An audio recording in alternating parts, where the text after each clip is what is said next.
श्री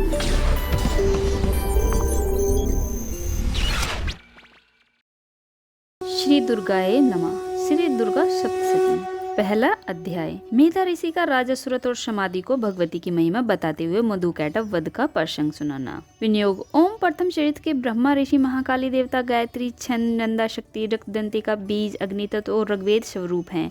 महाकाली देवता की प्रसन्नता के लिए प्रथम चरित्र के जप में विनियोग किया जाता है। ध्यान। भगवान विष्णु के सो जाने पर मधु और कैटभ को मारने के लिए कमल जन्मा ब्रह्मा जी ने जिनका स्तवन किया था उन महाकाली देवी का मैं सेवन करती हूँ। वे अपने 10 हाथों में खड़ग चक्र गदा बाण धनुष परिघ शूल भूषुंडी मस्तक और शंख धारण करती है। उनके 3 नेत्र हैं। वे समस्त अंगों में दिव्य आभूषणों से विभूषित हैं। उनकी शरीर की कांति नीलमणि के समान है तथा वे 10 मुख और 10 पैरों से युक्त हैं। ओम चंडी देवी को नमस्कार है। मार्कंडेय जी बोले, सूर्य के पुत्र श्रावणी जो 8वें मनु कहे जाते हैं उनकी उत्पत्ति की कथा विस्तार पूर्वक कहती हूँ, सुनो। सूर्य कुमार महाभाग श्रावणी भगवती महामाया के अनुग्रह से जिस प्रकार मनवंतर के स्वामी हुए वहीं प्रसंग सुनाती हूँ।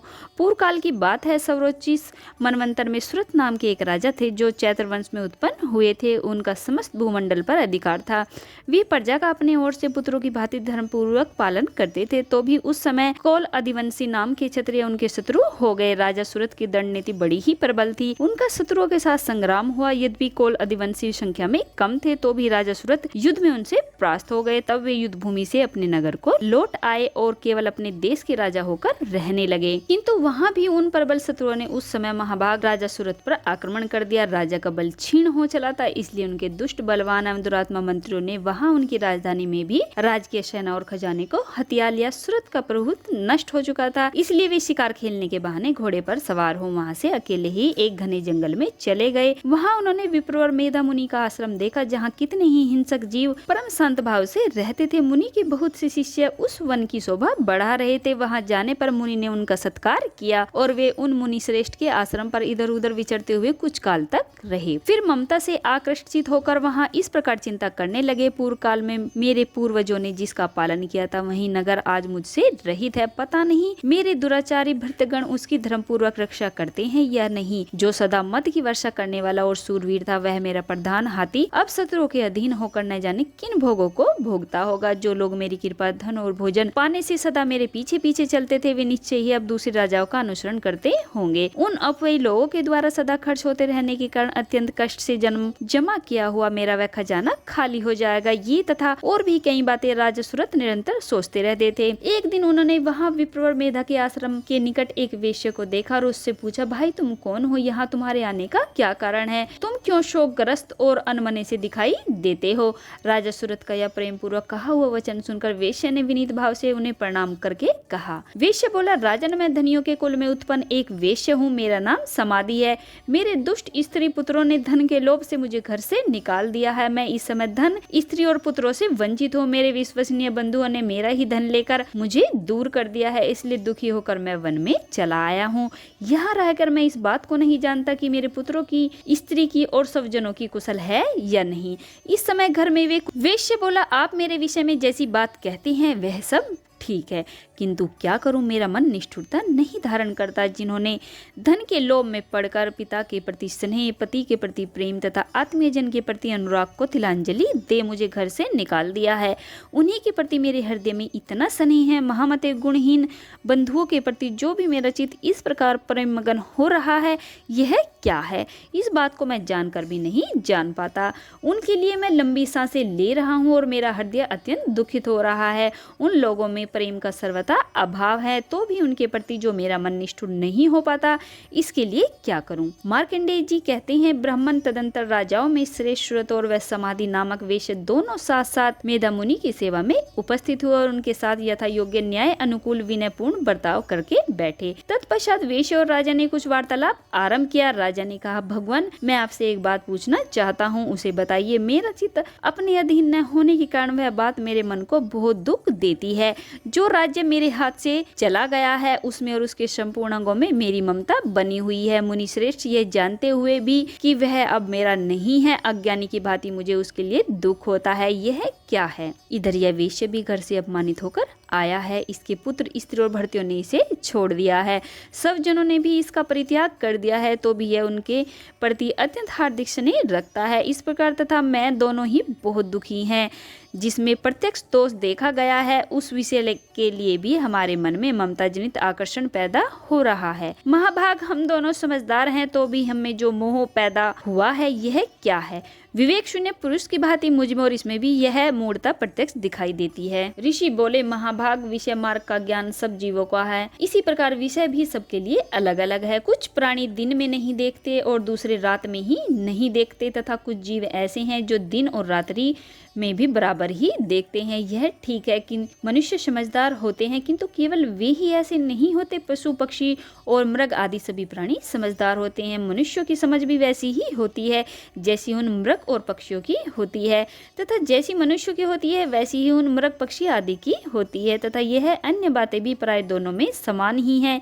समझ होने पर भी इन पक्षियों को तो देखो, ये स्वयं भूख से पीड़ित होते हुए भी मोहवश बच्चों की चोंच में कितने चाव से अन्न के दाने डाल रहे हैं। नरश्रेष्ठ, क्या तुम नहीं देखते कि ये मनुष्य समझदार होते हुए भी लोभवश अपने किए हुए उपकार का बदला पाने के लिए पुत्रों की अभिलाषा करते हैं? यद्यपि उन सब में समझ की कमी नहीं है, तथापि वे संसार की स्थिति बनाए रखने वाले भगवती महामाया के प्रभाव द्वारा ममता में भंवर से युक्त मोह के गहरे गर्त में गिराए गए हैं। इसलिए इसमें आश्चर्य नहीं करना चाहिए। जगदीश्वर भगवान विष्णु की योग निद्रा रूपा जो भगवती महामाया है, उन्हीं से ये जगत मोहित हो रहा है। वे भगवती महामाया देवी ज्ञानियों के भी चित्त को बलपूर्वक खींचकर मोह में डाल देती है। वे ही संपूर्ण चराचर जगत की सृष्टि करती है, तथा वे ही प्रसन्न होने पर मनुष्यों को मुक्ति के लिए वरदान देती है। वे ही पराविद्या, संसार बंधन और मोक्ष की हेतुभूता सनातनी देवी तथा संपूर्ण ईश्वरी की भी अधीश्वरी है। राजा ने पूछा, भगवान, जिन्हें आप महामाया कहते हैं वे देवी कौन है? ब्रह्मन, उनका आविर्भाव कैसे हुआ तथा उनके चरित्र कौन कौन है? ब्रह्मा वेताओं में श्रेष्ठ महर्षि से उन देवी का जैसे प्रभाव हो, जैसा स्वरूप हो, जिस प्रकार प्रादुर्भाव हुआ है, वह सब आपके मुख से सुनना चाहता हूँ। ऋषि बोले, राजन, वास्तव में तो वे देवी नित्य स्वरूपा ही है। संपूर्ण जगत उन्हीं का रूप है तथा उन्होंने समस्त विश्व को व्याप्त कर रखा है, तथापि उनका प्राकट्य अनेक प्रकार से होता है, वह मुझसे सुनो। यद्यपि वे नित्य और अजन्मा है, तथापि जब देवताओं का कार्य सिद्ध करने के लिए प्रकट होती हैं, उस समय लोक में उत्पन्न हुई कहलाती हैं। कल्प के अंत में जब संपूर्ण जगत एकांडवर्ण में निमग्न हो रहा, उस समय उनके कानों के मैल से दो भयंकर असुर उत्पन्न हुए, जो मधु और कैटभ के नाम से विख्यात थे। वे दोनों ब्रह्मा जी का वध करने को तैयार हो गए। भगवान विष्णु के नाभि कमल में विराजमान प्रजापति ब्रह्मा जी ने जब उन दोनों भयानक असुरों को अपने पास आया और भगवान को सोया हुआ देखा, तब वे एकाग्रचित होकर उन्होंने भगवान विष्णु को जगाने के लिए उनके नेत्रों में निवास करने वाली योग निद्रा का स्तवन आरंभ किया, जो इस विश्व की अधीश्वरी, जगत को धारण करने वाली, संसार का पालन और संहार करने वाली तथा तेज स्वरूप भगवान विष्णु की अनुपम शक्ति है।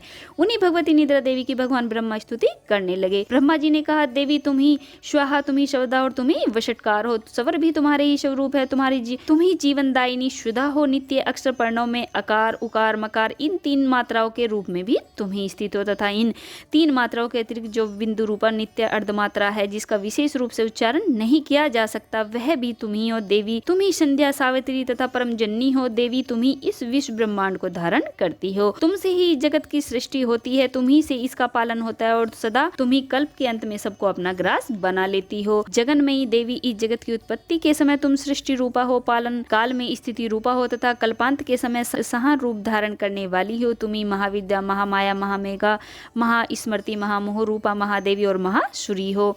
तुम ही तीनों गुणों को उत्पन्न करने वाली सबकी प्रकृति हो। भयंकर काल रात्रि, महारात्रि और मोहरात्रि भी तुम ही हो। तुम ही श्री, तुम ही ईश्वरी, तुम ही हिम और तुम ही बोध स्वरूपा बुद्धि हो। लज्जा, पुष्टि, तुष्टि, शांति और क्षमा भी तुम ही हो। तुम खड़ग धारणी, शूल धारणी, घोर रूपा तथा गदा, चक्र, शंख और धनुष धारण करने वाली हो। बाण, भूषुंडी और परी, ये भी तुम्हारे अस्त्र हैं।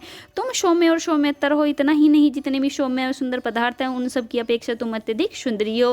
पर और अपर सबसे परे रहने वाली परमेश्वरी तुम ही हो। सर्वस्व रूपे देवी, कहीं भी सत असत रूप जो कुछ वस्तुएं हैं, उन सब की जो शक्ति है वह तुम ही हो। ऐसी अवस्था में तुम्हारी स्तुति क्या हो सकती है? जो इस जगत की सृष्टि पालन और संहार करते हैं, उन भगवान को भी जब तुमने निद्रा के अधीन कर दिया है, तब तुम्हारी स्तुति करने में यहाँ कौन समर्थ हो सकता है।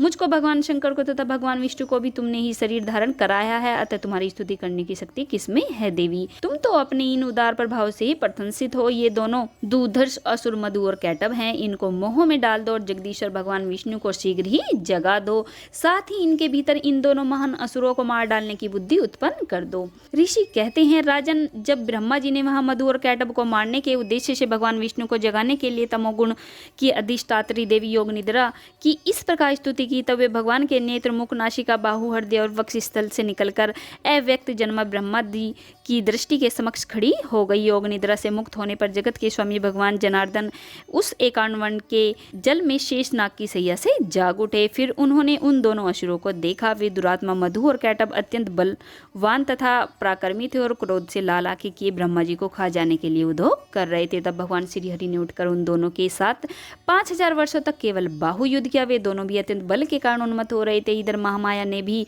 उन्हें मोह में डाल रखा था, इसलिए वे भगवान विष्णु से कहने लगे, हम तुम्हारी वीरता से संतुष्ट हैं, तुम हम लोगों से कोई वर मांगो। श्री भगवान बोले, यदि तुम दोनों मुझ पर प्रसन्न हो तो अब मेरे हाथ से मारे जाओ, बस इतना सा ही मैंने वर मांगा है, यहाँ दूसरे किसी वर से क्या लेना है। ऋषि कहते हैं, इस प्रकार धोखे में आ जाने पर जब उन्होंने संपूर्ण जगत में जल ही जल देखा, तब वे कमल नयन भगवान से कहा, जहाँ पृथ्वी जल में डूबी हुई न हो, जहाँ सूखा स्थान हो, वहीं हमारा वध करो। ऋषि कहते हैं, तब तथास्तु कहकर शंख, चक्र और गदा धारण करने वाले भगवान ने उन दोनों के मस्तक अपनी जांग पर रखकर चक्र से काट डाले।